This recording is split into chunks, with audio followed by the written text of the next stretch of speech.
ये 5 पार्टिकल्स हैं, अलग अलग डायरेक्शन में फेंके हैं। तो पूछा है which particle will hit the ground first, तो ये नीचे जा रहा है तो ये हिट करेगा पहले। Separation between which 2 particles is maximum at the instant the first particle hits the ground. देखिए पांचों इकट्ठे थे पहले, और एक बार जब ये हवा में चले गए तो इनका रिलेटिव एक्सेलरेशन तो ज़ीरो है, तो जो इनकी रिलेटिव वेलोसिटी है इसका मतलब वो कांस्टेंट है ना। एक्सेलरेशन जीरो होता है तो वेलोसिटी कांस्टेंट होती है, तो रिलेटिव एक्सेलरेशन जीरो है तो रिलेटिव वेलोसिटी कांस्टेंट होती है।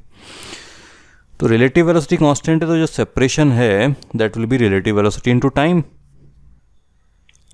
ठीक है ना। तो टाइम तो ठीक है, जितना लगा सो लगा। अब ये तो पूछ नहीं रहा है कि वो रिलेटिव जो सेपरेशन है वो है कितना, बस यही पूछ रहा है किसका ज़्यादा है।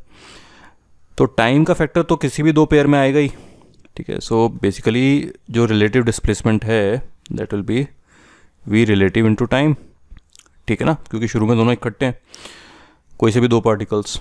तो टाइम वाला तो सब में कॉमन है, तो जिन 2 पार्टिकल्स की रिलेटिव वेलोसिटी मैक्सिमम है उनका सेपरेशन मैक्सिमम होगा।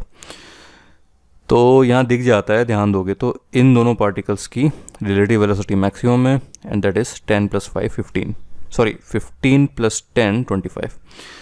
तो 2 और 5 के बीच का सेपरेशन मैक्सिमम होगा, और इसमें टाइम निकालने की ज़रूरत ही नहीं है कि कितनी देर बाद गिर रहा है वो, ठीक है। So pair whose relative velocity is maximum that is 2 and 5। C part, which 2 particles are last and last but 1 to hit the ground. तो जो ऊपर जा रहे हैं वही सबसे लास्ट में हिट करेंगे, सो 4 and 3, ठीक है। Calculate the distance between these 2 at the time 0.3 second after the third particle lands on ground. Third particle कौन सा लैंड होगा, तो सबसे पहले ये लैंड होगा, और ये 2 और 5 एक साथ लैंड होंगे। तो थर्ड पार्टिकल कुछ भी कह लो लैंड करने वाला, 2 कह लो या 5 कह लो, है ना, 2 और 5। तो 2 और 5 में से कोई भी एक लैंड किया उसके 0.3 सेकेंड्स बाद। अच्छा, ये हॉरिजॉन्टल फेंक रहे हो तो इनके गिरने का टाइम कितना हुआ, √2h/g, है ना। उसमें 0.3 सेकेंड्स जोड़ लो तो आ गया टाइम ऑफ फ्लाइट। सॉरी, उस टाइम पे हमें पूछना है कि सेपरेशन कितना है इन दोनों के बीच में। तो ये टोटल टाइम आ गया, कैलकुलेट करोगे तो 2.53। तो इनकी relative velocity into 2.53 is the separation between 3 and 4, ठीक है ना।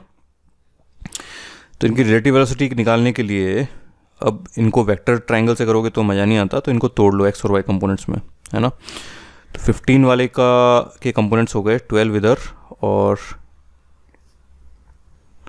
9 इधर। एक सेकेंड, ठीक है। ये फोर्थ का है, फोर्थ के कंपोनेंट्स हैं, फोर्थ पार्टिकल के। इसी तरह से जो थर्ड पार्टिकल है उसके कंपोनेंट्स हो गए 8 इधर 6 इधर, कर लेना। 3 cos 37 3 sin 37। अब इनका रिलेटिव वेलोसिटी हमको निकालनी है, because that into this time is our answer. तो इनकी रिलेटिव वेलोसिटी निकालने के लिए एक्स डायरेक्शन में देख लो रिलेटिव कितनी है, that is 9 + 8 17। So v for 3, so v of 4 with respect to 3 is v of 4 with respect to 3 in x direction उसका square, plus velocity of 4 with respect to 3 in y direction उसका square. तो x direction में relative velocity है 9 + 8 17, और y direction में relative velocity है 12 - 6 that is 6। तो ये करोगे तो 18 के आसपास आ जाता है। So our separation between 4 and 3 is 2.53 × 18, that gives our answer, ठीक है।